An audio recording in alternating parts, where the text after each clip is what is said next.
የኢትዮጵያ ማለት ነው የሚያዘጋጀውን ትልቅ ዓለም አቀፍ ኮንፈረንስ በአርቲፊሻል ኢንተለጀንስ ፎር ሰስቴይናብል ዴቨሎፕመንት ኢን አፍሪካ ላይ ለመዘገብና እንዲሁም በሀገር ደረጃም ይሁን በዓለም ደረጃ እንዲታወቅ ለማድረግ ጊዜያችሁን ሰውታችሁ እዚህ ድረስ ስለመጣችሁ በራሴና በመቀሌ ዩኒቨርሲቲ ውስጥ ምስጋናዬን ለማቅረብ ፈልጋለሁ።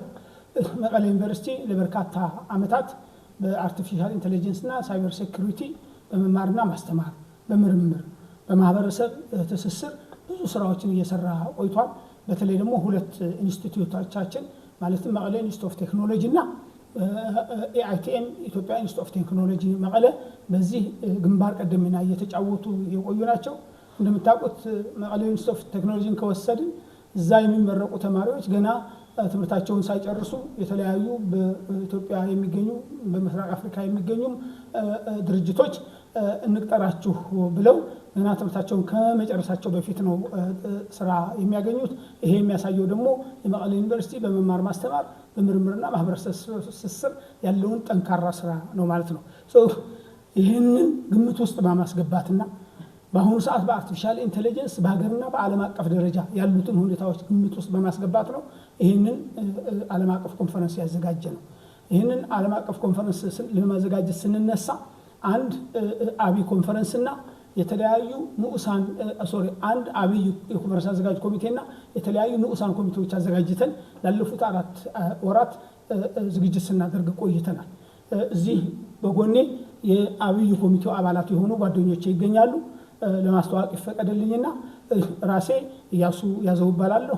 በመቀሌ ዩኒቨርሲቲ የምርምርና ማህበረሰብ ትስስር ምክትል ወይም ደግሞ ተሳትፎ ምክትል ፕሬዝዳንት ነኝ። በቀኝ ጎን ያሉት ዶክተር አሰፋ ተስፋ ይባላሉ። ዶክተር አሰፋ ተስፋ በመቀሌ ዩኒቨርሲቲ የኤአይ ባለሙያ ምሁርና ተመራማሪ ሲሆኑ የዚህ አብይ ኮሚቴ ደግሞ የኮንፈረንሱ አብይ ዝግጅት አብይ ኮሚቴ ደግሞ ሰብሳቢ ናቸው። በዚህ በኩል ያሉት ደግሞ ዶክተር ሽሻይ ወላይ ይባላሉ። ዶክተር ሽሻይ ወላይም በመቀሌ ዩኒቨርሲቲ በኤአይ እና ሳይበር ሴኩሪቲ ምሁርና ተመራማሪ ሲሆኑ በዚህ አዘጋጅ ኮሚቴ ውስጥ እንደገና አባል ሆነው ያገለገሉ ይገኛሉ። ከዚህ በኩል ያሉት ጓደኛዬ ዶክተር ክሮስ ሐጎስ ይባላሉ። ዶክተር ክሮስ ሐጎስ በመቀሌ ዩኒቨርሲቲ ውስጥ ሲኒየር ከሚባሉት ተመራማሪዎችና ምሁር ሲሆኑ በዚህ አዘጋጅ ኮሚቴ ደግሞ ጸሐፊ ሆነው ያገለገሉ ናቸው። በመጨረሻም አቶ ሰለሞን ተክለ ሃይማኖት በመቀሌ ዩኒቨርሲቲ መቀሌ ኢንስቲትዩት ኦፍ ቴክኖሎጂ ዲን ሲሆኑ በዚህ ኮሚቴ ደግሞ አባል ሆነው ያገለገሉ ይገኛሉ ማለት ነው። ይሄ ሌሎችም እዚህ መድረክ ላይ ያልተገኙ የአብይ ኮሚቴ አባላት አሉ። በእነሱ ስር ግን የተለያዩ ንዑስ ኮሚቴዎች ተቋቁመው ላለፉት 4 ወራት ዝግጅት እያደረግን ቆይተን ይሄውና ፍሬው አፍርቶ በመጨረሻም በሚቀጥለውና ሰኞ ይህንን ትልቅ ኮንፈረንስ በከተማችን ካፒታላችን መቀለ ለማካሄድ ዝግጅታችንን ጨርሰናል ማለት ነው። ዛሬ የመጣችሁት የዚህን ዝግጅት ማጠናቀቅ ግምት ውስጥ በማስገባት ፕሬስ ኮንፈረንሳችንን ወይም ደግሞ ጋዜጣዊ መግለጫ እንድትከታተሉ ነው። የዛሬ ጋዜጣዊ መግለጫ ዋና ዓላማው ዩኒቨርሲቲያችን በሀገራችን ደረጃ ለመጀመሪያ ጊዜ የሚያካሂደውን አርቲፊሻል ኢንተለጀንስ ፎር ሰስቴይናብል ዴቨሎፕመንት ኢን አፍሪካ የተሰኘ ዓለም አቀፍ ኮንፈረንስ በማስመልከት አጠር ያለ ማብራሪያና መረጃ ለመስጠት ነው የጋበዝናችሁ። ይህ ዓለም አቀፍ ኮንፈረንስ ኢምፓወሪንግ አግሪካልቸር፣ ሄልዝ፣ ኤጁኬሽን፣ ፋይናንስ፣ ፒስ ኤንድ ገቨርናንስ ስሩ ኢመርጂንግ ቴክኖሎጂስ በሚል መሪ ቃል በትግራይ ዋና ከተማችን መቀለ በሚያዝያ 19ና በሚያዝያ 20 2018 ዓ.ም ይካሄዳል። ሁላችንም እንደምናውቀው አርቲፊሻል ኢንተለጀንስ በዓለማችን ማህበራዊ ኢኮኖሚያዊ እድገት ላይ እጅግ በጣም ከፍተኛ ሚና እየተጫወተ ይገኛል።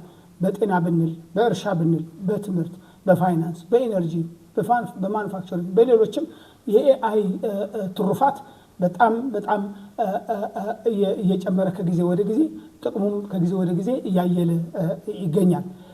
ለምሳሌ እኔ የኤአይ ባለሙያ አይደለሁም፣ የውሃ ባለሙያ ነኝ። ነገር ግን በቅርቡ እንደ ምክትል ፕሬዝዳንትነቴ አንድ አሜሪካ የሚገኝ ሴኔስኮፕ የሚባል የስታርትአፕ ድርጅት አለ። ይሄ ድርጅት ከእናንተ ጋር ምርምር አብሬ መስራት ፈልጋለሁ፣ በተለይ ከኮሌጅ ኦፍ ሄልዝ ሳይንስ አይደር ጋር አብሬ ምርምር መስራት ፈልጋለሁ ብሎ መጣ ወደኛ። አሁን እየተፈራረምን እንገኛለን እና ለዚህም የተለያዩ የፈጠራ ውጤቶችን ይዘው ነው የመጣው። ከነዛ የፈጠራ ውጤቶች መካከል አንዱ በጣም ለኔ እንደ አንድ ግለሰብ የገረመኝ የድንገተኛ ታካሚዎችን የመሞት እድል በሞባይላችን ብቻ በመጠቀም መተንበይ መቻል። ያው እንደምታውቁት የድንገተኛ ሕክምና ክፍሎቻችን በጣም ይጨናነቃሉ። የተለያየ ድንገተኛ ታካሚ ይመጣል። ነገር ግን ሲመጣ ሐኪሞቻችን በጣም ይጨናነቃሉ ብቻ ሳይሆን አቅሙም የለንም። አንዳንድ ቦታ ላይ ያው ለመለየት ላቦራቶሪ ትፈልጋለህ ወይም ኤክስሬይ ትፈልጋለህ ወይም ደግሞ ስካን ማድረግ አለብህ እና ሌሎችም ይሄ ግን ያ ሁሉ ነገር ሳያስፈልግ የአንድ ሰውን ፊት በዚች ሞባይል ኤአይ ኢንተግሬትድ ነው በዚች ሞባይል በማንሳት ብቻ የመሞት እድሉ ምን ያክል ነው የሚለውን የድንገተኛ ታካሚ በቀላሉ ማወቅ ይቻላል። በሁለት ቀን ነው የሚሞተው ወይስ በ10 ቀን ነው የሚሞተው እንሶን የሚለውን ማወቅ ይቻላል። ይሄ ስራ ከ26000 በላይ የድንገተኛ ሕክምና ተጠቃሚዎችን ግምት ውስጥ ያስገባ ከ90% በላይ ውጤት ያለው ነው እኔ የምነግራችሁ ያለሁት። እሱን አሁን አብረን እዚህ ልንሰራው ነው። ስለዚህ በተለይ እነዚህ ሪሶርስ ፑር የምንላቸው አገሮች ወይም ደግሞ በማደግ ላይ ያሉ አገሮች እጅግ በጣም ጠቃሚ ነው። ይህንን በማንሳት ምንድነው ሪስኩ የመሞት ሪስኩ የሚለውን በመለየት ለየትኛው ነው ቅድሚያ መስጠት ያለብን የሚለውን በቀላሉ ሐኪሞቻችን መገመት ይችላሉ ማለት ነው። 10 ቀን ሪስክ ያለውና 1 ቀን ሪስክ ያለው የተለያየ ነው። ስለዚህ 1 ቀን ሪስክ ያለውን ቶሎ ለማዳን ይጠቀሙበታል። የደም ሳትወስድ ሽንት ሳትወስድ ኤክስሬይ ሳታደርግ ማለት ነው። ይሄ አንዱ ትሩፋት ነው። ኤአይ ለዓለማችን ያበረከተው ጥሩ ትሩፋት ነው። ነገር ግን እዚህ ላይ ማወቅ ያለብን ይህንን ቴክኖሎጂ በስርዓት በኃላፊነት በተለይም ደግሞ በጽኑ ስነ ምግባር ካልተጠቀምንበት ግን ከጥቅሙ ይልቅ ጉዳቱ የሚያመዝንበት እድል በዛው ልክ ነው። በዚህቹ ዝም ብለን ወደ ራሳችን እንምጣና ተማሪ ልጆቻችን ከኤሌመንተሪ ጀምሮ እስከ ዩኒቨርሲቲ ያሉ ተማሪ ልጆቻችን ያላቸውን ዕውቀት ምን ያክል እንደሆነ እንኳን ለመገምገም የማይችሉበት ሁኔታ ላይ የሚደርስበት ሁኔታ አለ። በራሷ ዕውቀት ክህሎት ከመተማመን ይልቅ ለኤአይ ጥያቄን በመስጠት መልሱ ምንድነው ይያልክ ወደ መጻፍ እና ድካም አለመጨመር አይነት ነገሮች ይታያሉ። እኔ ኤአይ አትጠቀሙ ይያልኩ አይደለም። ኤአይ የግድ መጠቀም ያስፈልገናል። ቴክኖሎጂ ነው፣ ጠቃሚ ነው።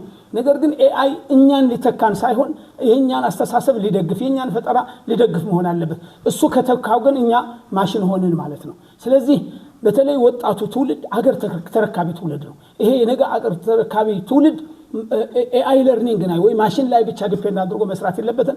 የራሱን ዕውቀት ያፈለቀ ያንን ዕውቀት በኤአይ እየደገፈ ቢሆን ይመረጣል ማለት ነው። ጥቅሙ እንዳለ ሆኖ እነዚህ ጉዳቶችን ማየት ያለብን። ሁለተኛው ዓለም አቀፋዊ ስናይ ደግሞ አፍሪካ ላይ ባይሆንም በተለይ ባደጉ አገሮች አሁን አርቲፊሻል ኢንተለጀንስ የሰዎችን ስራ እየተካ ሰዎችን ከስራ ያፈናቀለ ይገኛል። ስለዚህ ይሄም ጉዳይ መታየት ያለበት ነው። ጥሩ ትሩፋቱ እንዳለ ሆኖ የሚያመጣው ጉዳትም በግምት ውስጥ ያስገባን ካልሰራን እጅግ በጣም አስፈላጊ ነው፣ አደጋ ሊያመጣ ይችላል ማለት ነው። ይሄ ደግሞ ዋና ጉዳት እያደረሰ ያለው አፍሪካ ላይ ነው። ልክ እንደ ማንኛውም ቴክኖሎጂ ፈጠራ አፍሪካ የትሩፋቱ ተጠቃሚ መሆኗ እንዳለ ሆኖ የችግሩ ደግሞ ገፈት ዋና ቀማሽ ቅድሚያ ቀማሽ ናት። ምንም ጥያቄ የለው። ልክ ይሄ ክላይሜት ቼንጅ ያው እንትኑ ካርበኑ ኢሚትድ የሚሆነው ሌላ ቦታ ነው። ዋናዋ ተጎጂ ግን አፍሪካ ናት። ይሄም በአርቲፊሻል ኢንተለጀንስም ጥቅሙ እንዳለ ሆኖ አንዷ የችግሩ የገፈቱ ተቋዳሽ ሆና ያለችው አፍሪካ ናት። አብነቶች መጥቀስ ይችላል። አንዱ የዳታ ሴኩሪቲ የምንለው ደግሞ ወይም ደግሞ የመረጃ ደህንነት ጉዳይ ነው። አሁን እኛ የሕክምና እዚህ ያለነው ሰዎች እንኳን የሕክምና ዳታችን ወይም ደግሞ የምናደርገው ኮሙኒኬሽን ምን ያክል ሴኩር ነው ምን ያክል የተጠበቀ ነው የሚለው አጠራጣሪ ነው።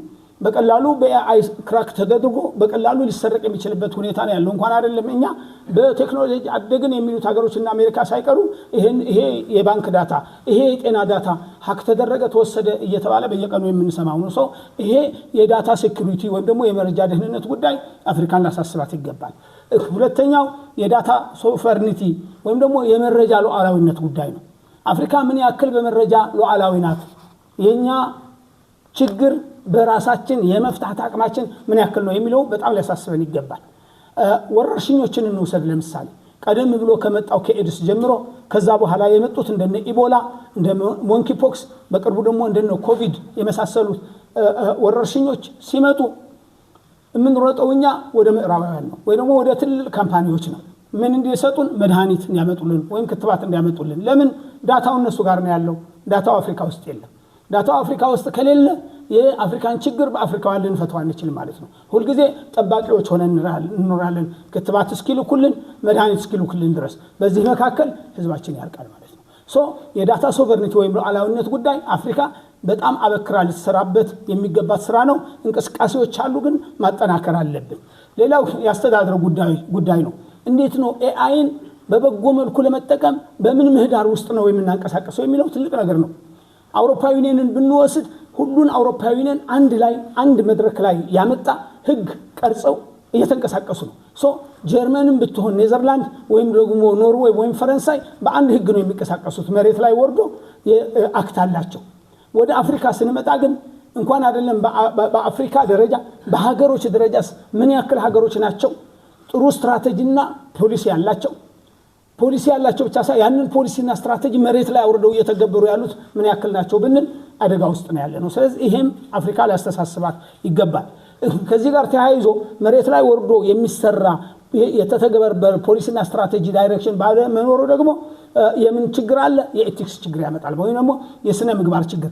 እንዴት ነው በአግባቡ የምንጠቀምበት የሚለው ከእውቅና ጀምሮ በኃላፊነት የመጠቀም ጉዳይ አፍሪካ ውስጥ እናውቀዋለን። መቼም ታውቃላችሁ ፌክ ኒውስ በየጊዜው ህግ የሌለበት ሲሆን ፌክ ኒውስ እኔ ስለ አንድ ሰው ስም አጥፍቼ በፌስቡክ ወይም ቲክቶክ ወይም ደግሞ ሌላ ላይ ሳወጣ ማን ብሎ የሚጠይቀኝ የኤአይ ህግ ከሌለ ያው ስም እያጠፋሁ እኖራለሁ ማለት ነው። የፖለቲከኛ ስም ሊጠፋ ይችላል ባልዋለበት፣ የምሁር ስም ሊጠፋ ይችላል፣ የነጋዴ ስም ሊጠፋ ይችላል፣ የሌላውም ሰው እያንዳንዳችን በፌክ ኒውስ ምን ያክል ነው የምንጎዳው በኤአይ ፋብሪኬትድ በሆነ የሚለው ማየት አለብን። እነዚህ ተሰባስበው ደግሞ ወደ እምነት ይመጣሉ። አንድ ነገር ከሁሉም በላይ እምነት አሳድረህ ስትጠቀምበት ነው ውጤታማ የሚሆነው። ማህበረሰባችን ግን ምን ያክል ኤአይ ላይ እምነት አለው የሚለው ሁላችን በአፍሪካ ደረጃ ነው ያወራው ያለው ትልቅ ጥያቄ ውስጥ የገባ ነው። ስለዚህ እነዚህ አፍሪካን ሊያሳስቧት ይገባሉ።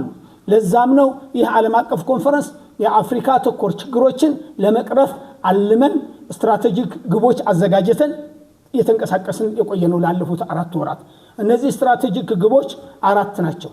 አንዱ ስነ ምግባራዊ አካታችና ደህንነቱ የተጠበቀ የኤአይ ሲስተምን ማበረታታት፣ ሁለተኛው ኃላፊነት የሞላው ኤአይ ፈጠራና አጠቃቀምን ማጠናከር፣ ሶስተኛው ማስረጃ ወይም ደግሞ ሳይንስ መር ፖሊሲ አወጣጥን መደገፍና በመጨረሻም ትብብርን ማጠናከር በተለይ በዩኒቨርሲቲዎች፣ በምርምር ተቋማት፣ በኢንዱስትሪዎች፣ በመንግስታት እና በባለድርሻ አካላት ወይም የልማት አጋራት በመንላቸው መካከል አብረው ወደ አንድ ጠረጴዛ መጥተው ምርምርና ሳይንስ መር የሆነ ስራ እንዲሰሩ በአርቲፊሻል ኢንተለጀንስ ማገዝ ነው ማለት ነው።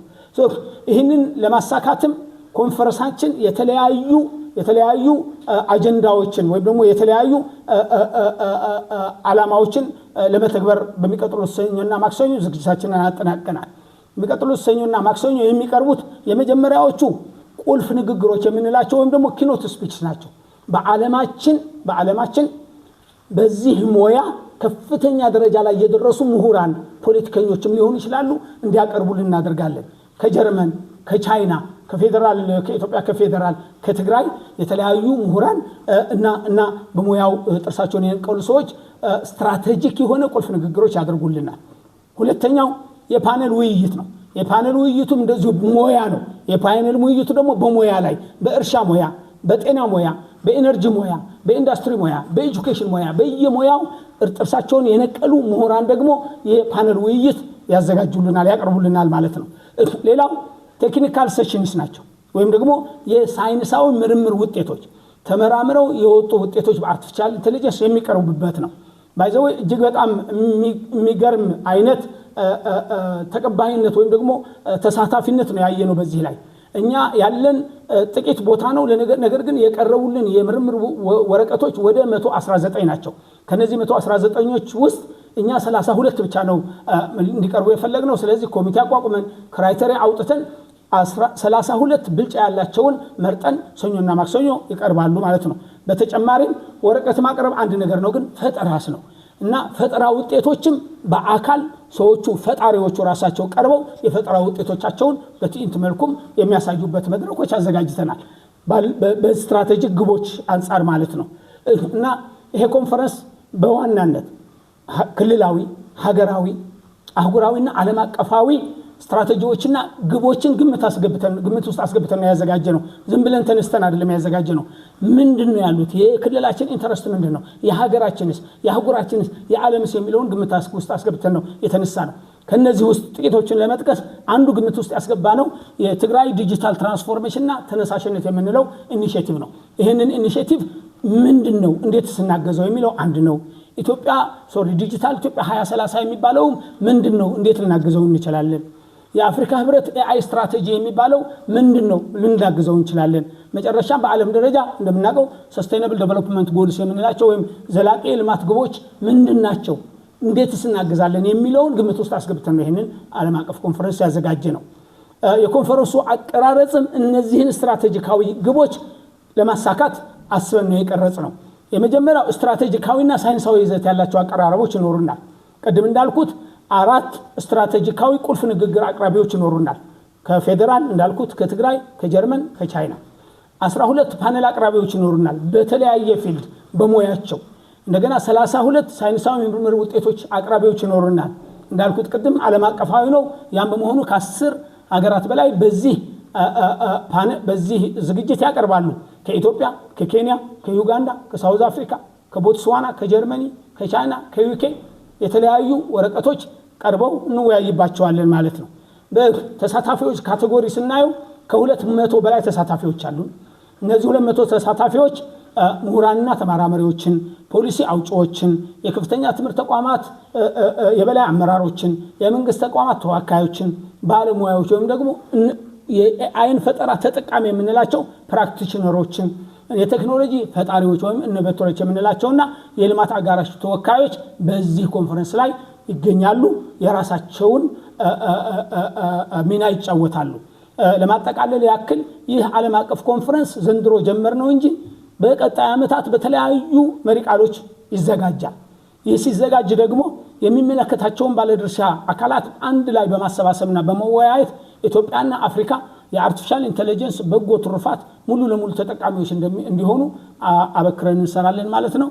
አመሰግናለሁ። ጥያቄዎች ካሉ እንቀበላለን።